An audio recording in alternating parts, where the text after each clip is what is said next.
The shot rang out across the dusty main street of Idaho City, Idaho, shattering the stillness of the autumn afternoon. Gwendolyn O'Malley ducked behind a water trough, her heart hammering against her ribs as bullets splintered the wood above her head. This wasn't how she'd planned to spend her 22nd birthday crouching in the dirt, while her father's killers tried to finish what they'd started with her family.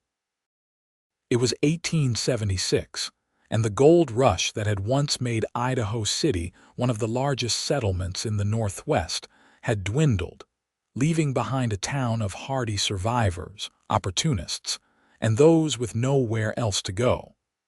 Gwendolyn counted herself among the latter now. 3 days ago, she'd had a home, a family, and a future. Now all she had was the clothes on her back and a desperate need to escape.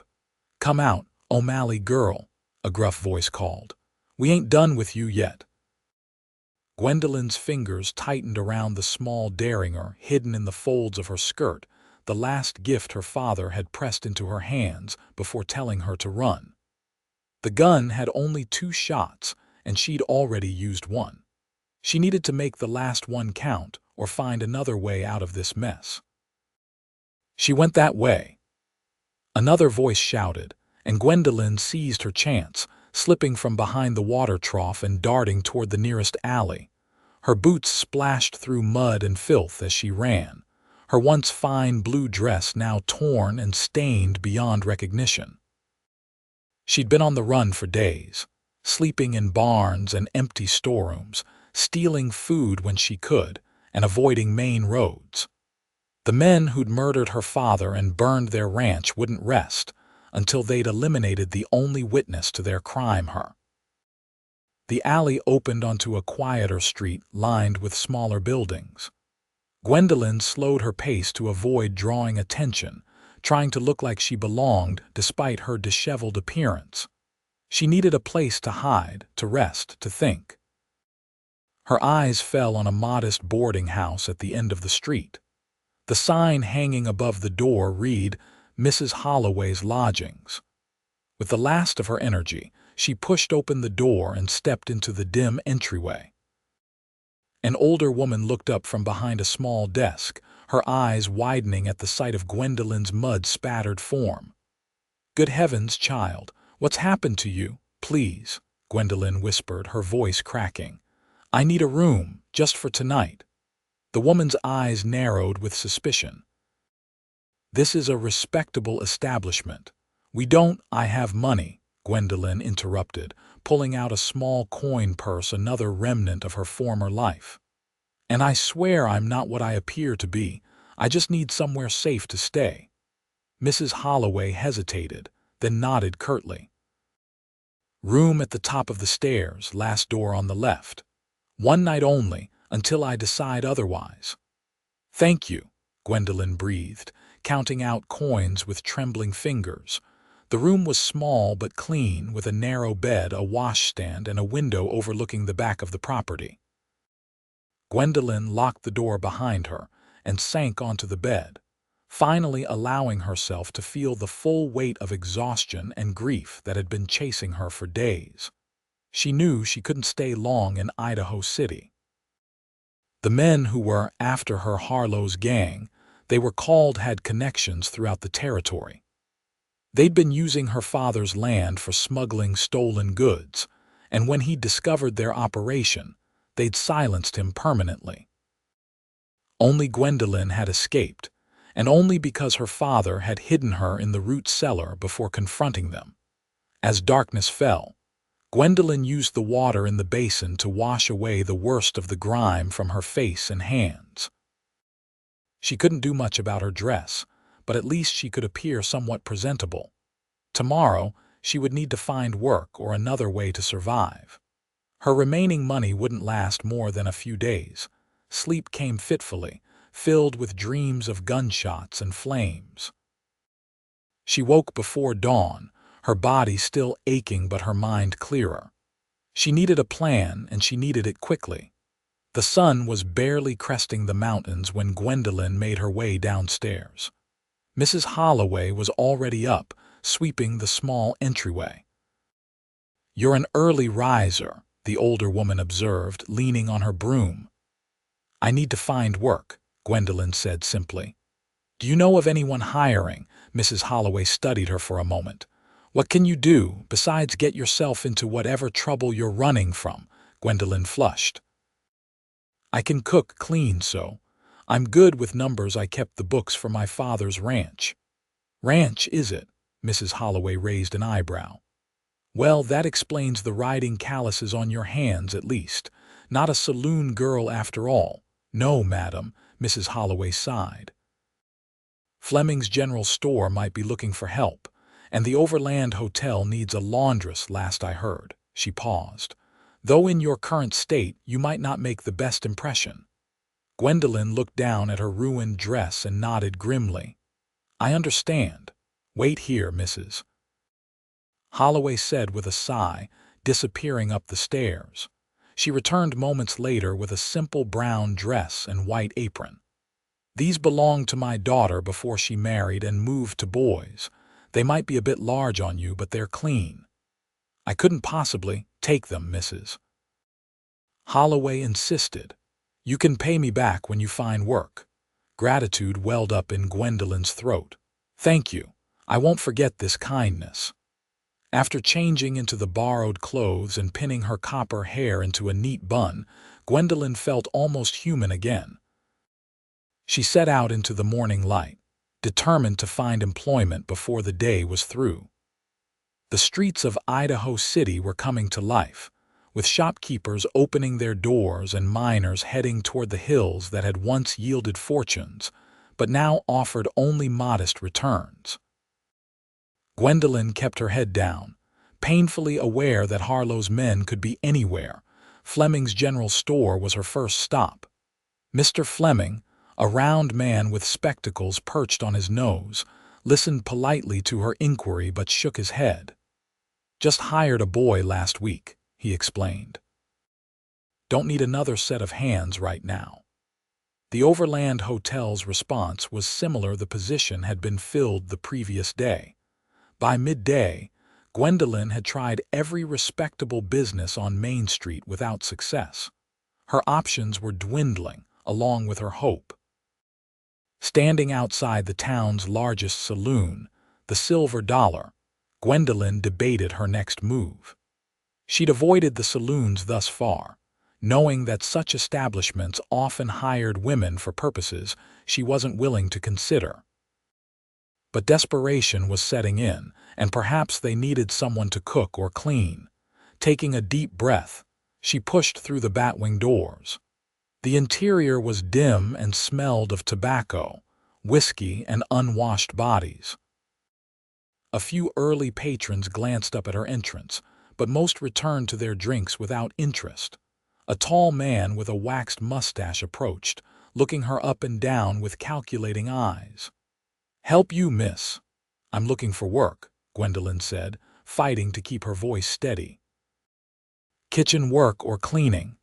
The man chuckled. "Sure you are. Pretty thing like you could make a lot more serving drinks or providing other entertainments." He reached out to touch her face. Gwendolyn stepped back. "Just kitchen work." "Suit yourself," he shrugged. "No openings in the kitchen." "But if you change your mind about the other offer?" He let the sentence hang in the air. "She won't." The deep voice came from behind Gwendolyn. She turned to see a tall man standing in the doorway, backlit by the midday sun. He stepped forward into the saloon, and she could finally make out his features. Dark hair beneath a worn Stetson, a strong jaw shadowed with stubble, and eyes the color of a summer storm. "Finn," the bartender acknowledged with a nod. "Didn't expect you back so soon." "Clearly," the newcomer Finn replied coolly. His gaze shifted to Gwendolyn. "This lady bothering you, Mac?" "Just looking for work," Mac shrugged.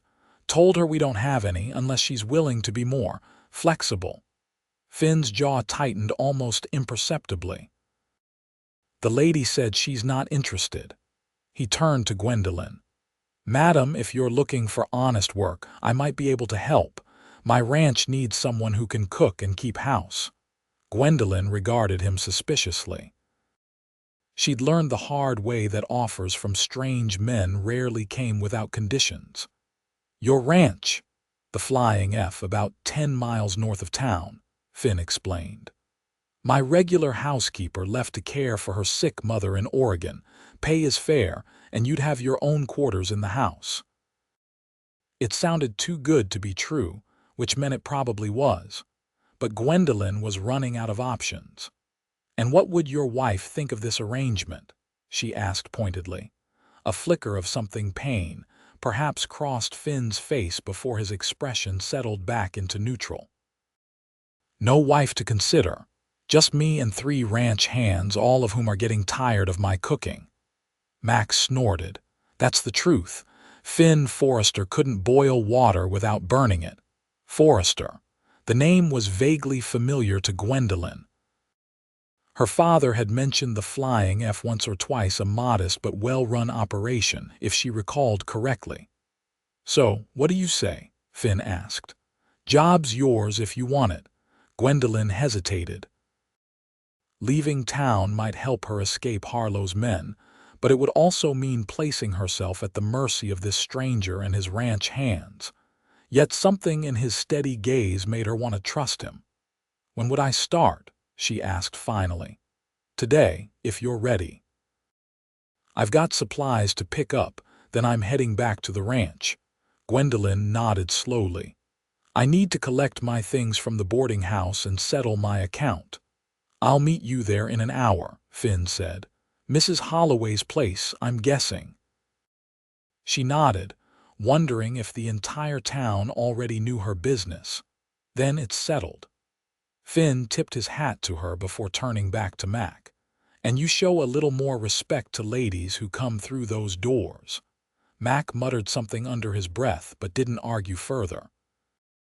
Outside, Gwendolyn took a deep breath of the fresh air, trying to process what had just happened.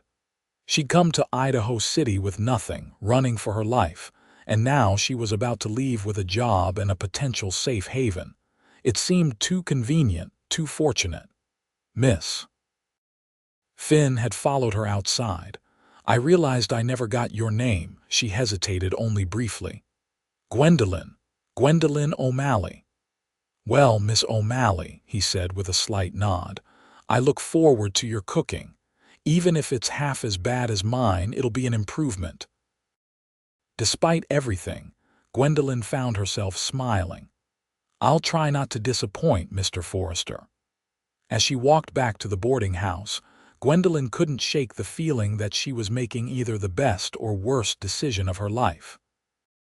But with Harlow's men closing in, staying in Idaho City wasn't an option. At least at the Flying F, she'd have time to think, to plan her next move. Mrs. Holloway seemed surprised when Gwendolyn explained her new position. "Forrester's place. Well, that's unexpected." "Is there something I should know about Mr. Forrester?" Gwendolyn asked, suddenly anxious. The older woman shook her head. No, Finn's a good man, just keeps to himself since his brother died. The ranch was their dream, you know, built it from nothing." Gwendolyn relaxed slightly. "I'll pay you for the dress before I leave." "Keep it," Mrs. Holloway said. "Consider it a going-away present. God knows you needed it more than my married daughter does." An hour later, with her few possessions packed and her debt to Mrs. Holloway settled, Gwendolyn waited in the boarding house parlor. True to his word, Finn Forrester arrived promptly, his wagon loaded with supplies from town. "Ready?" he asked simply. Gwendolyn nodded, though ready was hardly the word for how she felt. As she climbed onto the wagon seat beside him, she wondered again if she was making a terrible mistake. But as the wagon rolled out of Idaho City, leaving behind the immediate threat of Harlow's gang, she allowed herself to hope that perhaps, just perhaps, this unexpected turn might lead to safety. The journey to the Flying F took most of the afternoon. Finn wasn't much for conversation, which suited Gwendolyn fine. She was too busy scanning the landscape for signs of pursuit and trying to memorize the route back to town, just in case. "You expecting trouble?" Finn asked abruptly, breaking the silence as they crossed a small creek. Gwendolyn startled. "What do you mean?" "You've been watching the trail behind us since we left town," he observed. "Like someone might be following." She considered lying but decided on a partial truth instead. "I've had some difficulties recently. Men who might wish me harm." Finn nodded as if this explained everything. "Ranch is pretty isolated. Good place to lie low if that's what you need." "I'm not a criminal," she felt compelled to add. A ghost of a smile crossed his face. "Didn't think you were. Criminals don't usually look like they're about to jump out of their skin at every sound."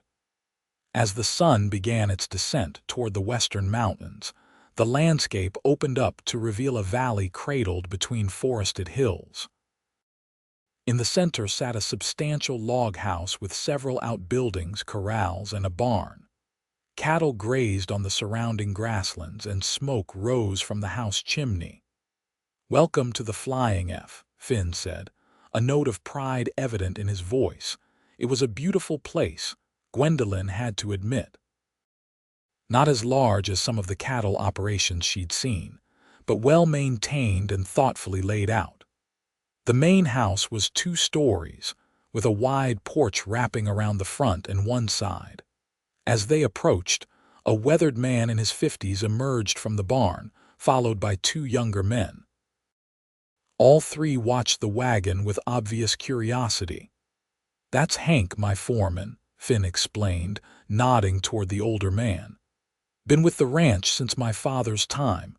The others are Caleb and Joe, hired on last spring." The wagon pulled up in front of the house, and Finn set the brake before jumping down.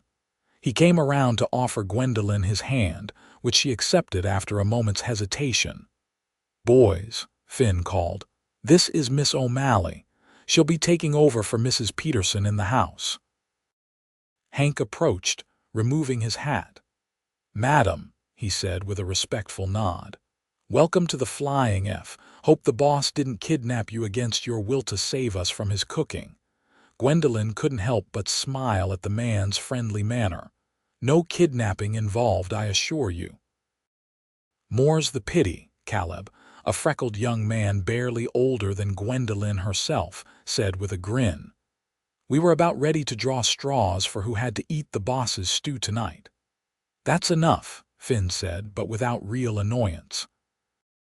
"Get the supplies unloaded while I show Miss O'Malley around."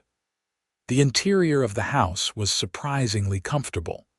The main floor consisted of a large kitchen with an adjoining dining room, a parlor with well-worn but quality furniture, and a small study. Upstairs were 4 bedrooms and a bathroom with an actual porcelain tub, a luxury Gwendolyn hadn't expected to find on a ranch. "This will be your room," Finn said, opening a door to reveal a pleasant chamber with a bed, dresser, and small writing desk. A window overlooked the eastern pasture, and a colorful quilt brightened the otherwise simple furnishings. "Mrs. Peterson left some things in the wardrobe that might fit you. She said to tell whoever replaced her to make use of them." "It's lovely," Gwendolyn said honestly, setting her small bag on the bed. "Thank you." Finn shifted uncomfortably as if unused to gratitude. "Kitchen's stocked with the basics. Dinner's usually at 6, but the boys will eat whenever food's ready." He paused. "My room's at the end of the hall if you need anything. I'll let you get settled." After he left, Gwendolyn sat on the edge of the bed, trying to process the rapid change in her circumstances. 24 hours ago, she'd been hiding behind a water trough, convinced she was about to die. Now she was the housekeeper for a ranch owned by a man she barely knew, miles from anyone who might recognize her. It wasn't safety, not yet. But it was a reprieve, and she'd take what she could get. The wardrobe yielded several practical dresses, all a bit loose but serviceable with a few adjustments.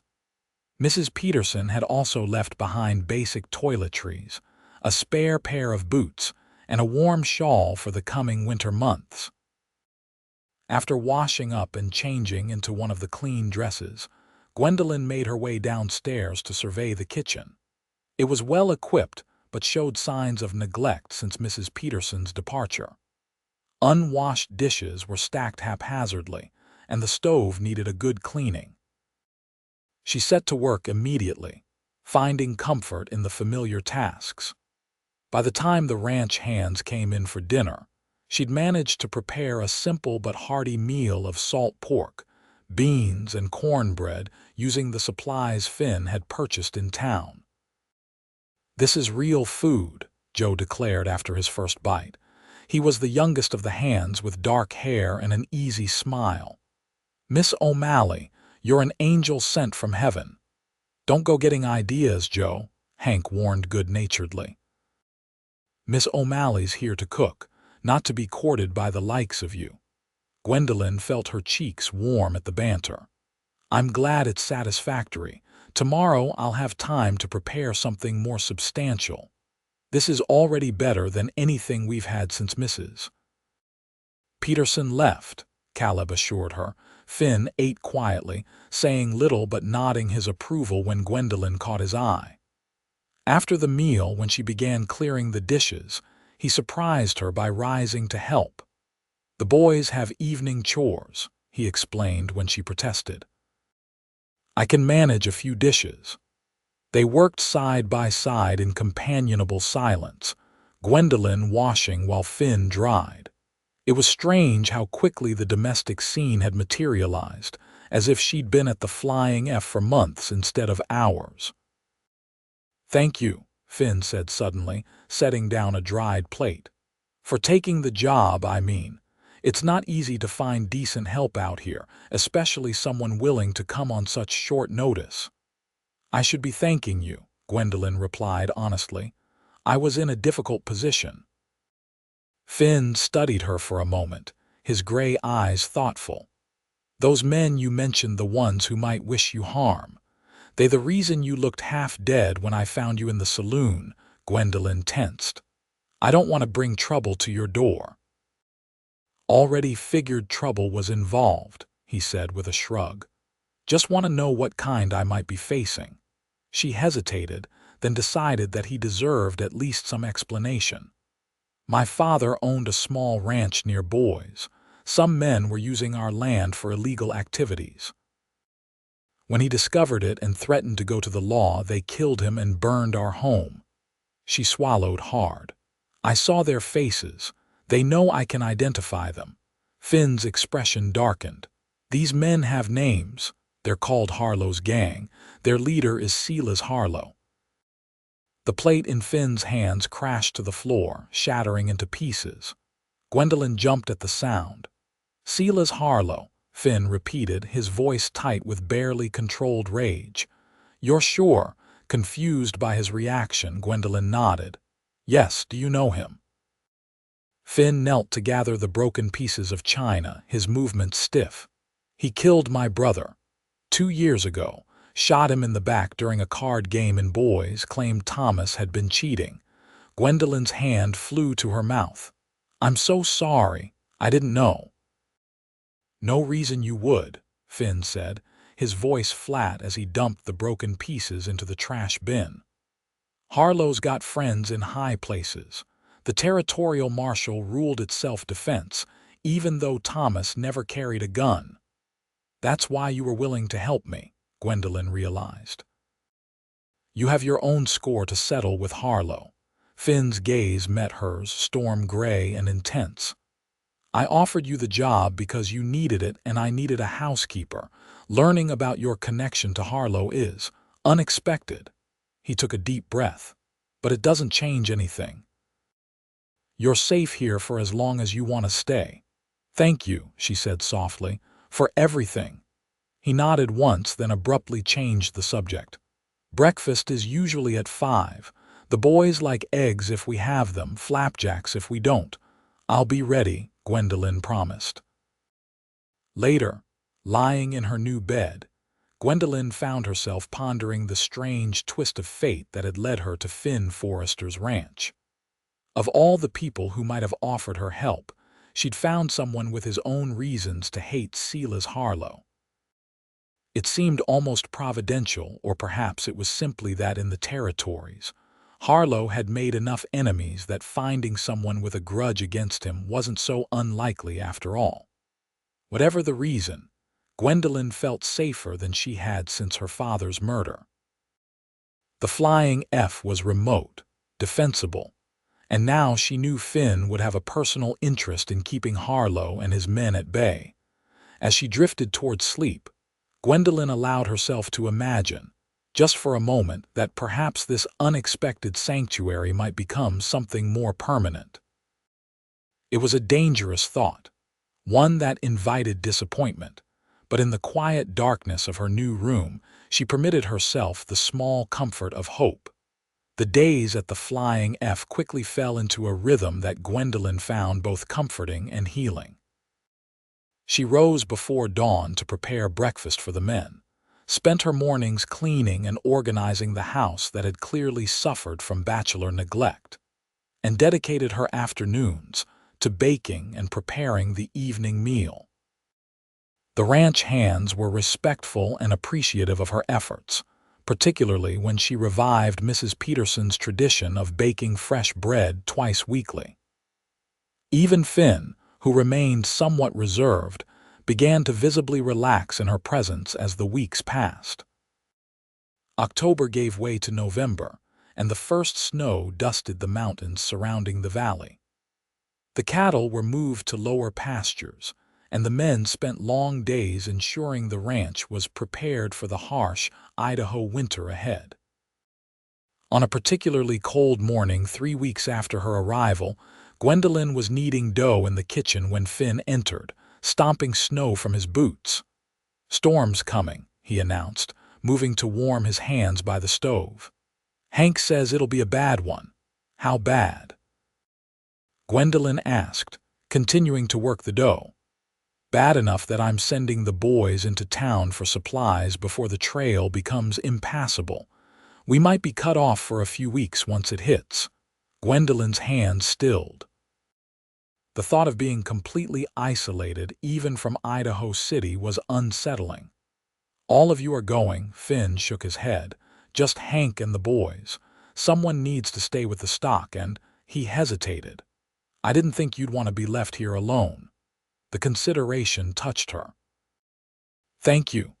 He watched her work for a moment, then asked, "Do we need anything special from town? For the house, I mean."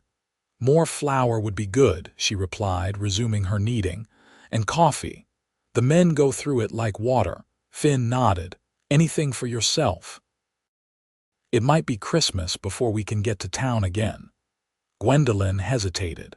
She'd been wearing Mrs. Peterson's hand-me-downs since her arrival, and while they were serviceable, they weren't a perfect fit. "Perhaps some fabric. If there's money for it, I could sew some new dresses." "Consider it done," Finn said. "And it's not charity," he added quickly, seeing her expression. "It's part of your wages. You've more than earned it."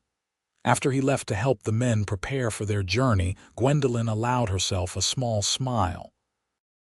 Finn Forrester was a contradiction, gruff and distant one moment, unexpectedly considerate the next.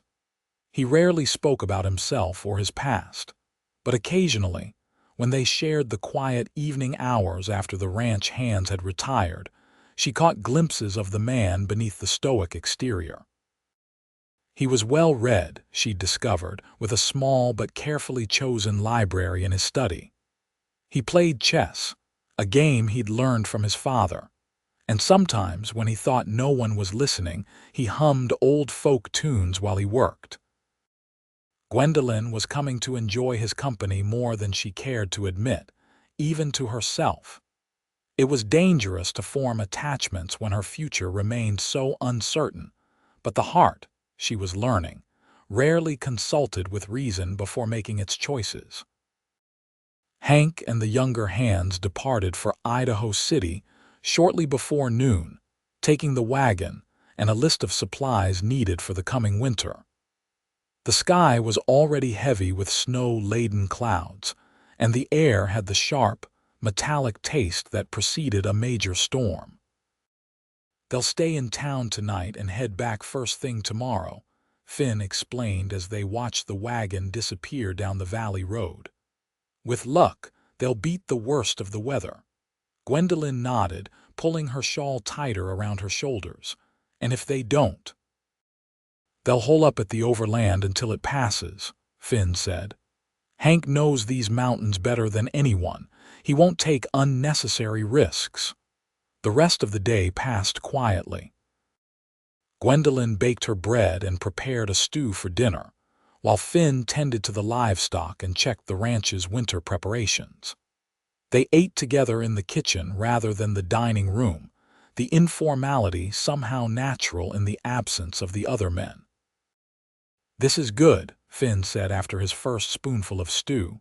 "Really good. My mother's recipe," Gwendolyn explained. "She always said a good stew could warm body and soul on the coldest nights. She sounds like a wise woman." She was. Gwendolyn smiled sadly. "She died when I was 16. Influenza."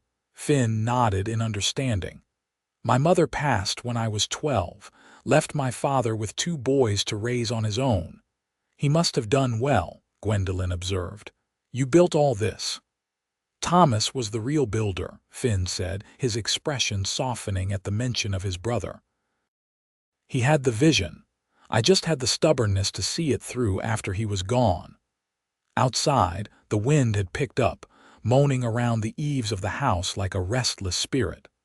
Finn glanced toward the window, where snow was beginning to swirl in the gathering darkness. "Storms here earlier than Hank predicted," he noted. "Good thing the boys are safely in town." After dinner, they moved to the parlor, where Finn stoked the fire to a cheerful blaze. Gwendolyn brought her mending one of Mrs. Peterson's dresses that needed taking in, while Finn settled in his usual chair with a book. The domesticity of the scene struck Gwendolyn suddenly. It was almost like a real home, the kind she'd thought she might never have again after her father's murder. The realization brought an unexpected lump to her throat. "Are you all right?" Finn asked, looking up from his book. Gwendolyn nodded, not trusting her voice immediately. After a moment, she said, "Just thinking about how quickly things can change. A month ago I was certain I had no future ahead of me, and now—" "Now," he prompted when she trailed off. "Now I'm here," she finished simply. "Safe for the moment at least." Finn closed his book, his full attention on her. "You know you can stay, right? Not just until spring, but after. If you want to." The offer hung in the air between them, weighted with implications neither of them was ready to address directly. "Thank you," she said finally. "I'd like that, I think." Something shifted in Finn's eyes, relief perhaps, or something warmer. "Good. The place runs better with you here." It wasn't a declaration of affection, not exactly, but in Finn's understated way, it was significant. Gwendolyn smiled and returned to her mending, her heart lighter than it had been in months. The storm raged through the night, rattling windows and howling down the chimney. By morning, the world outside was transformed into a white wilderness, with drifts piled against the sides of the house and outbuildings. Finn spent most of the day battling the elements to care for the livestock, returning to the house periodically to warm up before venturing out again. "No sign of the boys," he reported during one such break, stamping snow from his boots. "Not that I expected them in this." Gwendolyn handed him a cup of hot coffee. "Will they be all right in town?" "Hank will keep them out of trouble," Finn assured her. "Though Joe might try to convince them all to visit the Silver Dollar." Despite the circumstances, Gwendolyn found herself enjoying the unexpected solitude with Finn. Without the other men present, he seemed more relaxed, more willing to engage in conversation. Over dinner that evening, he told her stories of his childhood on the ranch, of learning to ride and rope from his father, of the time Thomas had convinced him that a mountain lion cub would make a good pet. "What happened?" Gwendolyn asked, laughing at the image of young Finn trying to wrangle a wild cat. "Its mother happened," Finn replied with a rueful smile. "Nearly took my arm off before Pa scared her away with a shotgun blast. Thomas caught hell for that little adventure." "You must miss him terribly," Gwendolyn said softly. Finn's smile faded. "Every day. We were always close, even though we were as different as two brothers could be. He was the dreamer, the charmer. I was the practical one, always preparing for the worst." "And now you're carrying on his dream without him." Finn nodded slowly.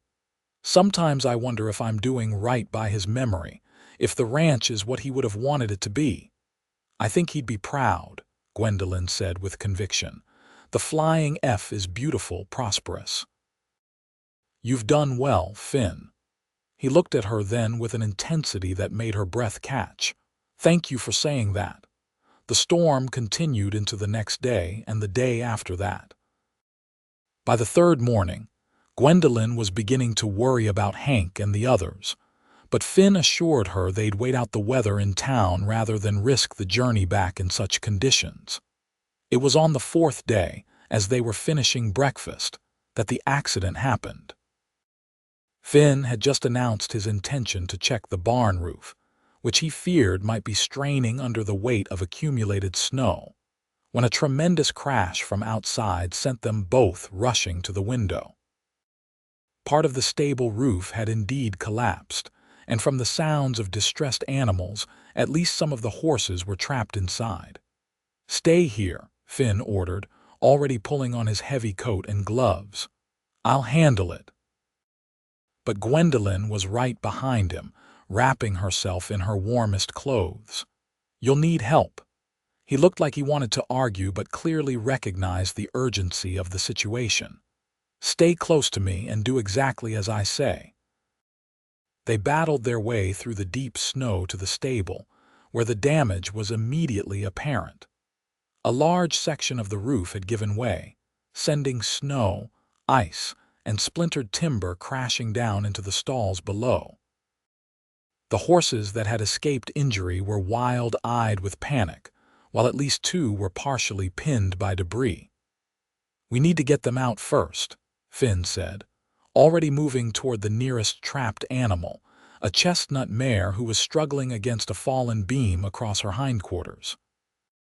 Together, they worked to free the terrified horses, Gwendolyn soothing them while Finn heaved aside the heavier pieces of wreckage. It was exhausting, dangerous work, but after what seemed like hours, all the animals were safely relocated to the barn. "We need to clear the worst of the snow from the remaining roof," Finn said, wiping sweat from his brow despite the freezing temperature. "Otherwise we might lose the rest of it." He fetched a long-handled rake from the barn and began the precarious job of scraping snow from the stable roof. Gwendolyn watched anxiously from below, ready to call a warning if more of the structure showed signs of giving way. It happened in an instant. Finn reached too far, the rake slipped, and he lost his balance on the ice-slick roof. Gwendolyn screamed as he tumbled over the edge, landing with a sickening thud in a snowdrift below. "Finn!" she cried, rushing to where he lay motionless. "Finn, can you hear me?" His eyes fluttered open, dazed with pain. "Gwen!" "Don't move," she ordered, quickly checking him for obvious injuries. "Tell me what hurts." "My leg," he groaned. "Think it's broken. And my side." Gwendolyn's heart raced with fear, but she forced herself to remain calm. Somehow she had to get him back to the house.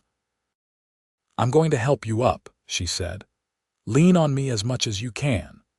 It was a torturous journey through the deep snow, with Finn half walking, half hopping, his arm around Gwendolyn's shoulders and his face gray with pain.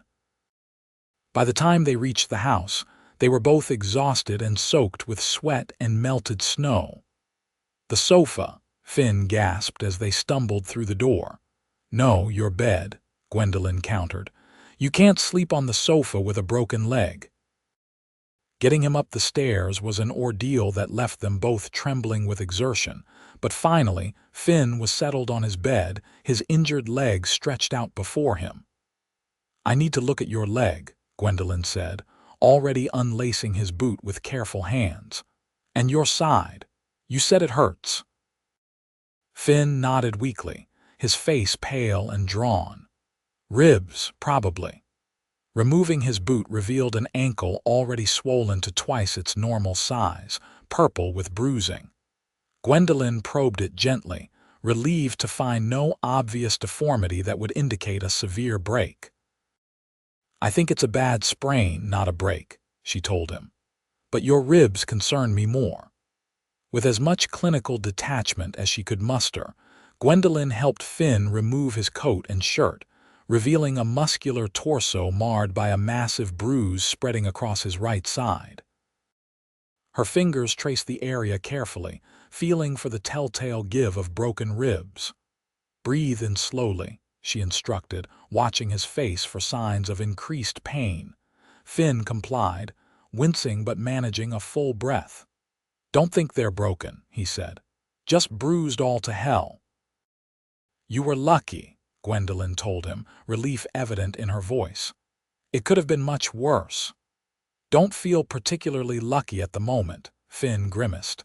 Gwendolyn bustled about the room, gathering what she needed to treat his injuries.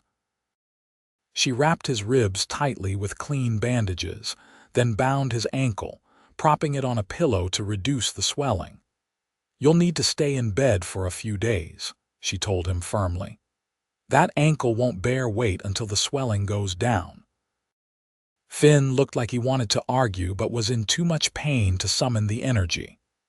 "The stable roof will have to wait until you're recovered or the others return," Gwendolyn said, her tone brooking no argument. "Now, I'm going to make you some willow bark tea for the pain and then you're going to rest."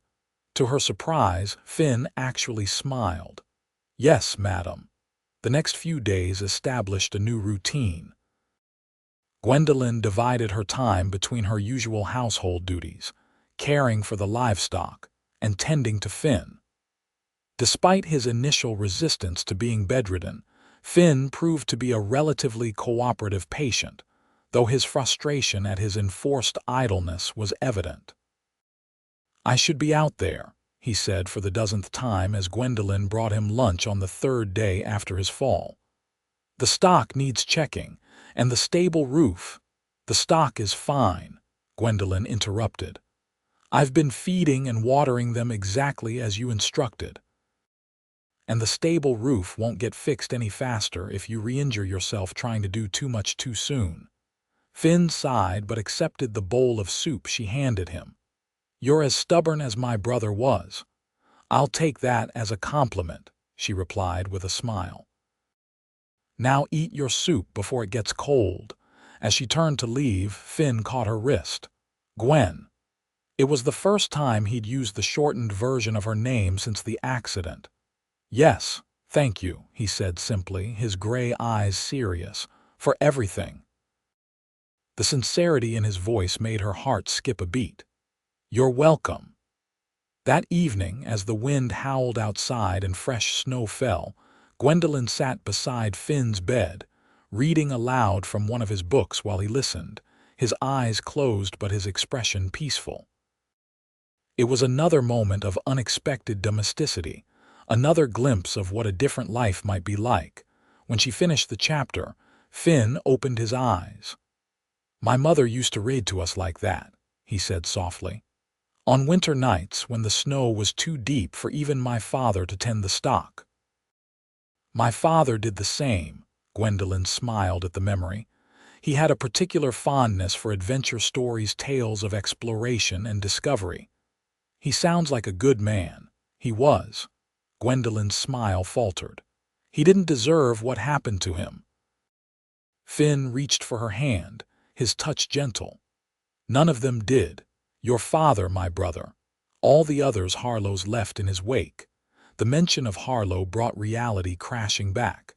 Gwendolyn withdrew her hand, suddenly remembering why she was at the Flying F in the first place. "I should never have brought this to your door," she said quietly.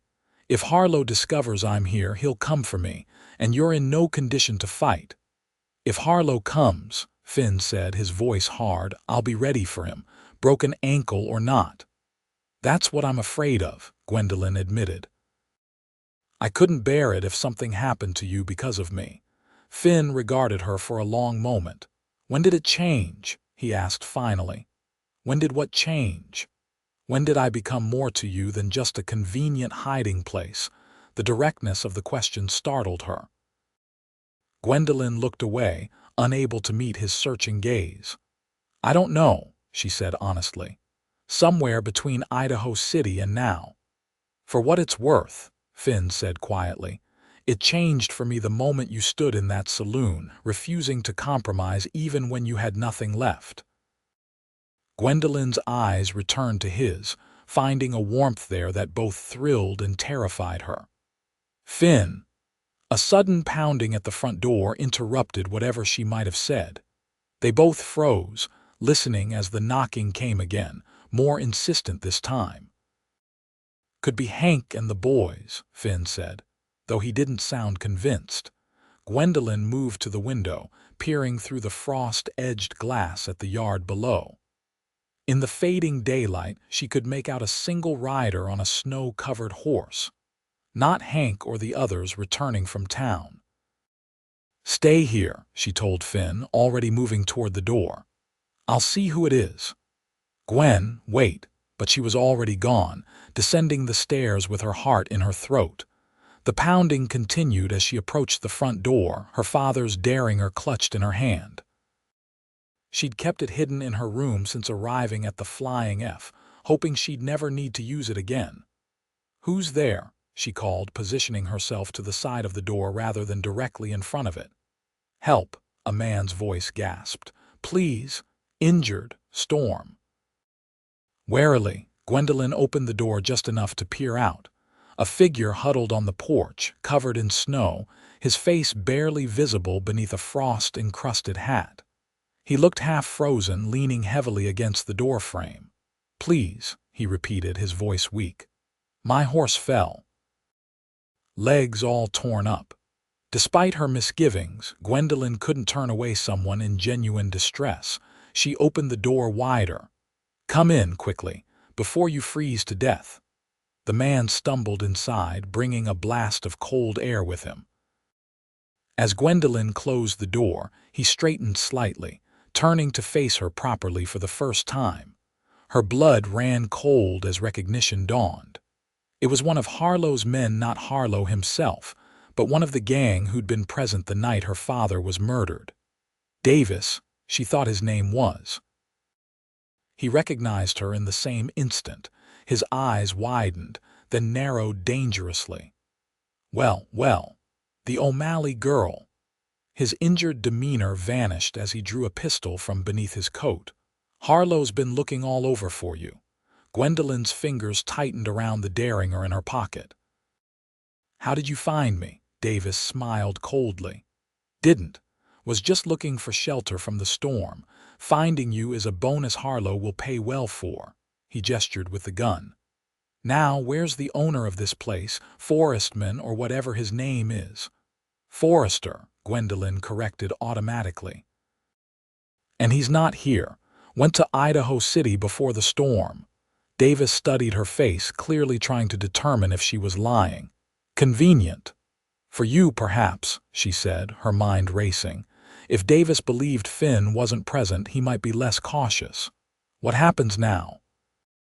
Now we wait out the storm, Davis said, motioning her toward the parlor. Then you and I are going to pay Harlow a visit. He's got plans for witnesses who can identify him. Gwendolyn allowed herself to be herded into the parlor, where Davis instructed her to sit on the sofa while he took Finn's usual chair. The derringer remained hidden in her pocket, its weight a small comfort. You won't get away with this, she said, trying to keep her voice steady. People know I'm here, Davis snorted. In this weather. No one's coming to check on you for days, sweetheart. Now shut up and let me think. Upstairs, Finn would have heard their voices, would know something was wrong, but with his injuries, what could he do? Gwendolyn silently prayed he would stay hidden, at least until she could find a way to deal with Davis herself. "You're making a mistake," she tried again. "Harlow's already wanted for multiple murders. Adding more won't help his case."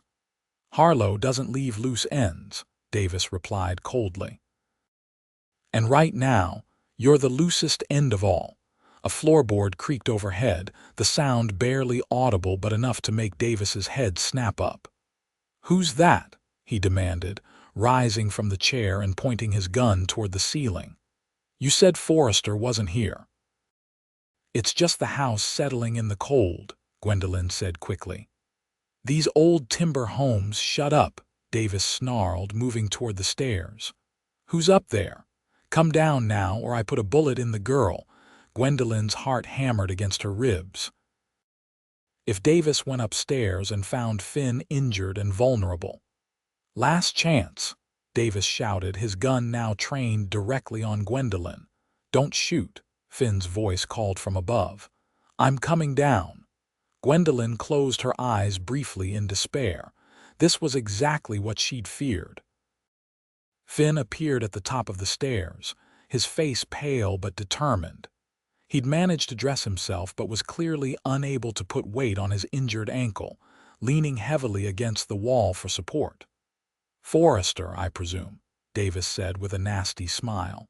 "Funny, the girl said you weren't home." "I was trying to protect him," Gwendolyn said, her eyes locked with Finn's, silently trying to convey both an apology and a warning. Finn nodded almost imperceptibly, his gaze shifting to Davis. "What do you want?" "Just shelter from the storm," Davis replied with mock innocence. "And the girl?" "Harlow's got business with her." "She's not going anywhere," Finn said flatly. Davis laughed. "Look at you, can't even stand without help. What are you going to do to stop me?" As he spoke, Davis made the critical mistake of turning his attention fully toward Finn, momentarily forgetting Gwendolyn. It was the opening she needed. In one fluid motion, Gwendolyn drew the Derringer from her pocket and fired her last remaining bullet. The shot cracked through the room like thunder, and Davis jerked, a look of shocked surprise crossing his face before he crumpled to the floor. Finn half slid, half hopped down the stairs, reaching for Davis's dropped weapon even as Gwendolyn rushed to retrieve it herself. Together, they verified what the growing pool of blood already suggested: Davis was dead, the bullet having found his heart with remarkable precision. "Gwen," Finn breathed, looking at her with a mixture of awe and concern. "Are you all right?" She nodded numbly, her hands shaking now that the immediate danger had passed. "I had to. He would have killed us both." "You did what you had to do," Finn assured her, pulling her into his arms despite the awkwardness of his position. "You saved us." They remained like that for several minutes, drawing comfort from each other's presence while the reality of their situation slowly settled around them. Finally, Finn pulled back slightly. "We need to take care of him," he said, nodding toward Davis's body, "and figure out what happens next." "What if there are others?" Gwendolyn asked, the question that had been lurking at the edges of her mind finally surfacing. "What if he wasn't alone?" "Then we'll deal with them too," Finn said grimly. "But first things first." Despite his injuries, Finn insisted on helping as they wrapped Davis's body in an old tarpaulin and dragged it to the cold storage shed behind the house. The brutal work left him pale and sweating, his face tight with pain, but he refused to let Gwendolyn handle it alone. "We'll bury him properly when the ground thaws," Finn said as they secured the shed door against predators. "Or turn him over to the territorial marshal if you prefer." Gwendolyn nodded, though the thought of either option filled her with dread. She had killed a man, justified or not. That reality would stay with her forever. Back inside, they cleaned the blood from the parlor floor as best they could, then collapsed at the kitchen table, exhausted by the night's events. Finn poured them each a generous measure of whiskey from a bottle kept in the cupboard. What happens now? Gwendolyn asked after taking a fortifying sip. Finn considered the question, his gray eyes thoughtful. Now we prepare. If Davis found us, others might too. Harlow won't stop looking for you. I should leave, Gwendolyn said, though the words tore at something deep within her. As soon as the weather clears. My presence puts you in danger. No, Finn said firmly. Running isn't the answer. It's what Harlow expects, what he wants you isolated, vulnerable, afraid. What's the alternative? Gwendolyn asked. Wait for him to send more men. Hope that next time we'll be equally lucky, not luck, Finn corrected. Skill and courage on your part. He reached across the table to take her hand. And next time we won't be caught off guard. We, Gwendolyn repeated softly. Yes, we, Finn confirmed, his grip on her hand tightening slightly. I lost my brother to Harlow. I won't lose you too. The implication of his words hung in the air between them. Gwendolyn looked at their joined hands, then back to Finn's face. I'm afraid, she admitted. Not of Harlow, not anymore, but of this, she squeezed his hand. Of caring for someone I might lose. We could all die tomorrow, Finn said simply. Storm, accident, sickness, 1,000 things beyond our control could take us, but that's no reason not to live today. His words resonated within her, breaking through the walls of fear and grief she'd built around her heart since her father's death. Impulsively, Gwendolyn rose from her chair and moved around the table, stopping before Finn. You're right, she said softly, then leaned down and pressed her lips to his. The kiss was gentle at first, tentative, but quickly deepened as Finn's arms encircled her waist, drawing her closer. When they finally parted, both were breathing rapidly, and something new and wonderful blazed in Finn's eyes. I've wanted to do that since Idaho City, he confessed, his voice husky. Gwendolyn smiled, resting her forehead against his. Why didn't you? Didn't think you'd welcome it, Finn replied. Thought you saw me as just a safe harbor in a storm. You were that, she acknowledged, but somewhere along the way you became much more. Their second kiss was interrupted by a pounding at the door that sent them both reaching for weapons. But this time, the voice that called out was reassuringly familiar. Boss, you in there? It's Hank and the boys. Relief flooded through Gwendolyn as Finn called back. Doors open, Hank. The arrival of the ranch hands brought a welcome return to something approaching normalcy. There were explanations to be made, of course about Finn's injuries, about the body in the storage shed, about the changed nature of the relationship between employer and housekeeper. But Hank, Caleb, and Joe accepted it all with the pragmatism of men accustomed to the harsh realities of frontier life. Always knew Harlow would come calling eventually, Hank said grimly after hearing the full story. Man's got a reputation for not forgetting slights, real or imagined. We need to be ready when he does, Finn said, his arm around Gwendolyn's shoulders as they sat together in the parlor. We will be, Joe assured them. No one's getting to either of you without coming through us first. The days that followed were filled with preparations. Finn's ankle healed enough for him to move about with the aid of a walking stick, though Gwendolyn insisted he continue to rest it as much as possible. The stable roof was repaired, the ranch secured, and watches were established to ensure no one could approach undetected. Through it all, the bond between Finn and Gwendolyn deepened. Their evenings were spent in quiet conversation, learning each other's histories, dreams, and fears. Their nights were spent discovering each other in more intimate ways, finding healing and hope in their growing love. It was Caleb who spotted the riders approaching from the north, a week after Davis's ill-fated visit. 6 men, he reported, rushing into the house where the others were gathered for lunch. Armed, moving fast. Harlow, Gwendolyn said, the name barely a whisper. Finn nodded grimly. already reaching for his rifle. Looks like he got tired of waiting for Davis to return. The preparations they'd made over the past week were quickly put into action. Gwendolyn was positioned in Finn's upstairs study, which had the best view of the approach to the house, a rifle in her hands. Hank took up a position in the barn, while Joe and Caleb concealed themselves in outbuildings on opposite sides of the yard. Finn, despite Gwendolyn's protests, insisted on defending the house directly. "I won't hide while others fight my battles," he told her firmly. "Not even for you."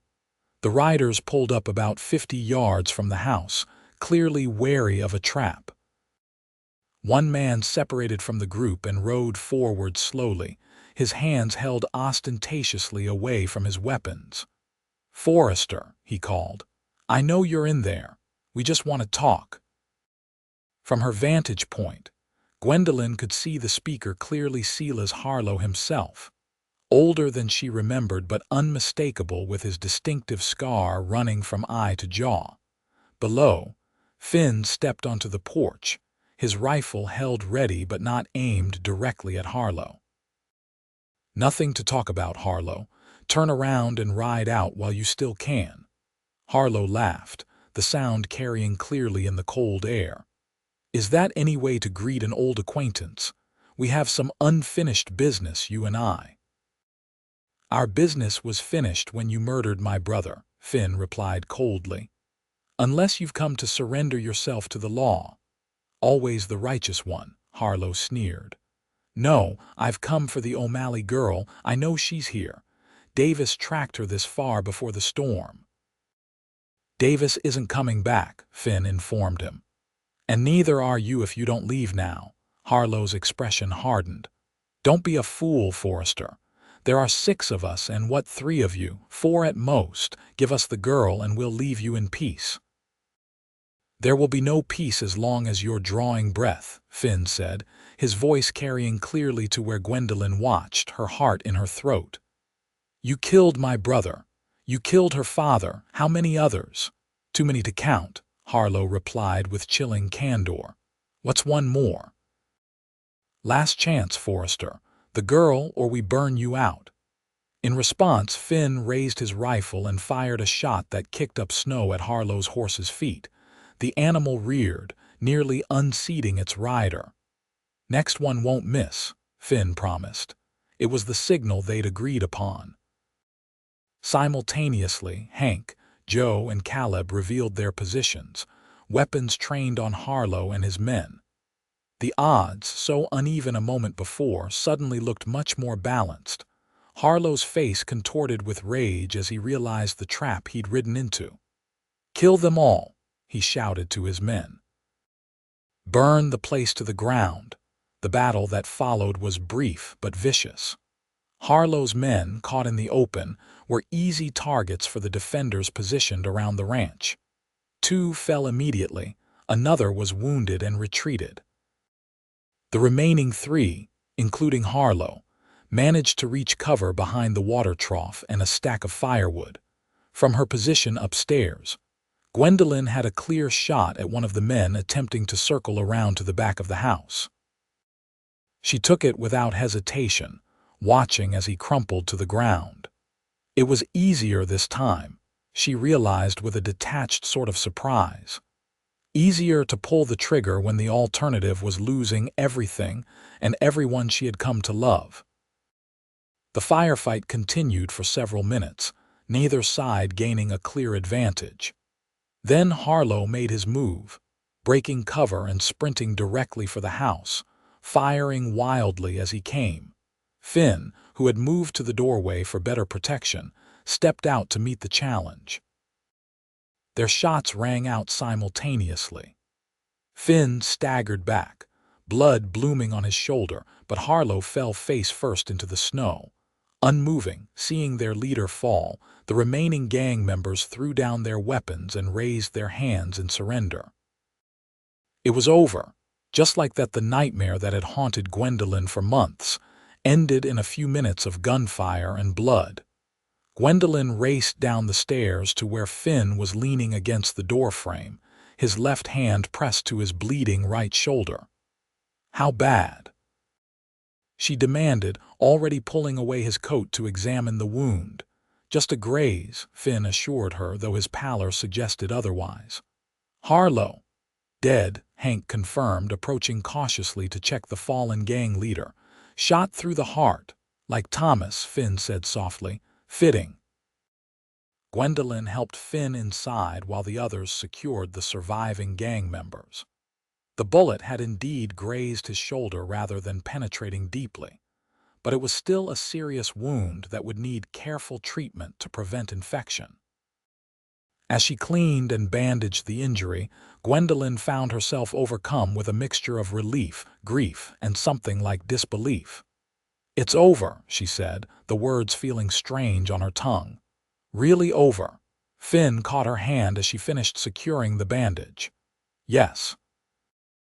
Harlow can't hurt anyone else now." "What happens to the survivors?" "Hank's riding to Idaho City for the marshal as soon as they're secure," Finn explained. "They'll stand trial for their part in Harlow's crimes." "And us?" Gwendolyn asked, the question encompassing far more than just their immediate future. Finn smiled, despite the pain he must have been feeling. "That depends on you, Gwen. I'd like you to stay, not as my housekeeper, but as my wife if you'll have a broken-down rancher with a talent for getting shot at." The proposal, delivered with Finn's characteristic directness, brought tears to Gwendolyn's eyes. "Are you sure?" "After everything that's happened." "I've never been more sure of anything," Finn interrupted. "I love you, Gwendolyn O'Malley. I think I have since that first day in Idaho City, when you stood in that saloon looking like you'd been through hell but refusing to compromise who you were." Gwendolyn leaned forward, careful of his injured shoulder, and kissed him softly. "Yes," she whispered against his lips. "Yes, I'll marry you, Finn Forrester." Their wedding took place that spring after the last snow had melted and wildflowers carpeted the valley. Idaho City's small church was filled with well-wishers, many of whom had followed the story of Harlow's final stand with great interest. Mrs. Holloway attended, beaming proudly as if she'd personally arranged the match, and even the territorial governor sent his congratulations. The surviving members of Harlow's gang were tried and sentenced to hang, bringing final closure to the reign of terror they'd inflicted across the territory. Gwendolyn testified at the trial, her voice steady as she recounted her father's murder and her own subsequent flight. Finn sat behind her throughout, his quiet strength a comfort she had come to rely on. Life at the Flying F settled into a new rhythm. Gwendolyn was no longer just the housekeeper but the mistress of the ranch, a role she embraced with the same determination she'd shown throughout her ordeal. Finn's shoulder healed completely, though he claimed it still ached before storms, a claim Gwendolyn suspected he made primarily to garner her sympathy and attention. Hank, Joe, and Caleb remained with the ranch, their loyalty to Finn extending naturally to include Gwendolyn. Under their combined care, the Flying F prospered as never before, expanding its herds and its reputation for quality stock.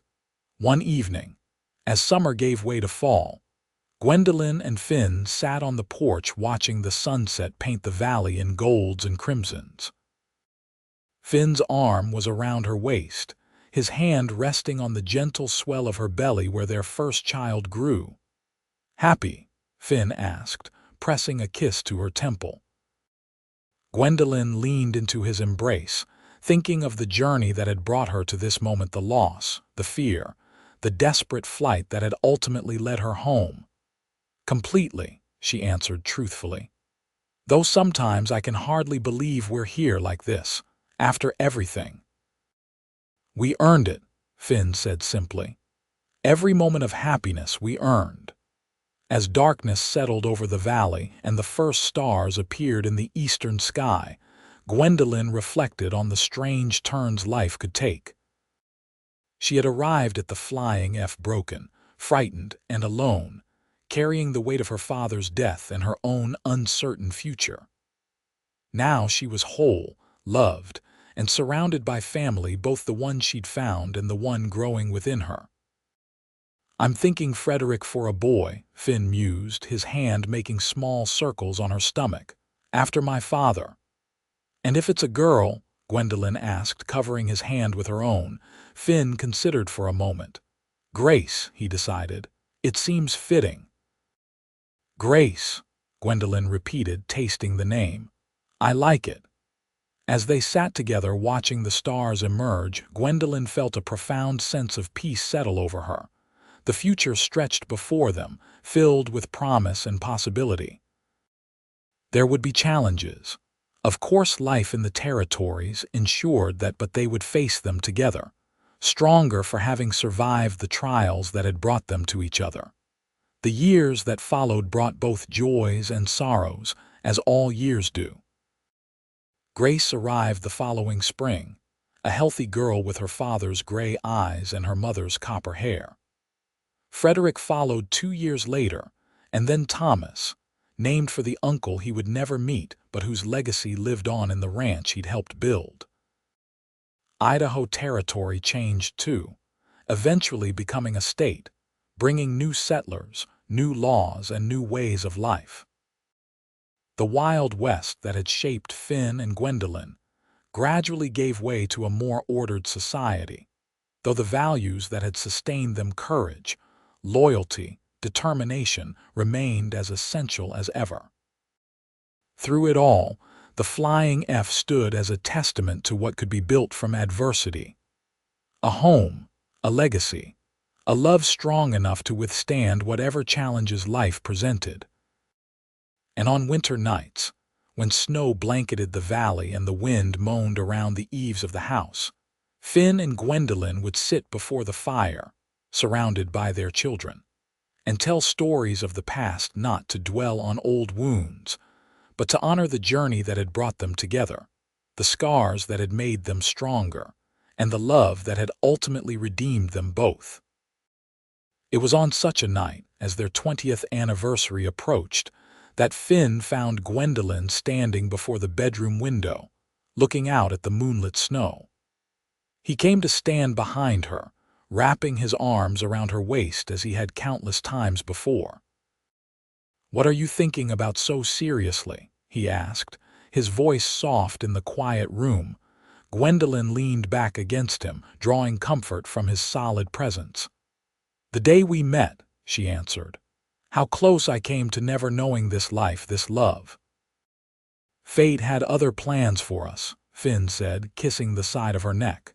"Not fate," Gwendolyn corrected gently. "Choices. Your choice to offer help to a desperate stranger, my choice to trust you, all the choices that followed." Finn turned her in his arms, studying her face with the same intensity he had that first day in Idaho City.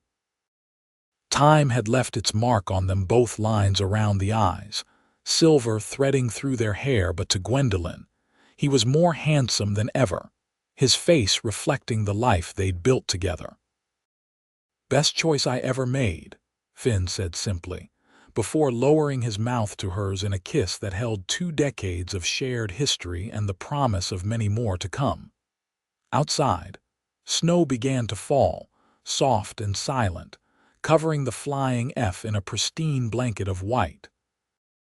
Inside, wrapped in each other's arms, Finn and Gwendolyn Forrester created their own warmth, their love a beacon that had guided them safely through dark times and would continue to light their way forward, together always.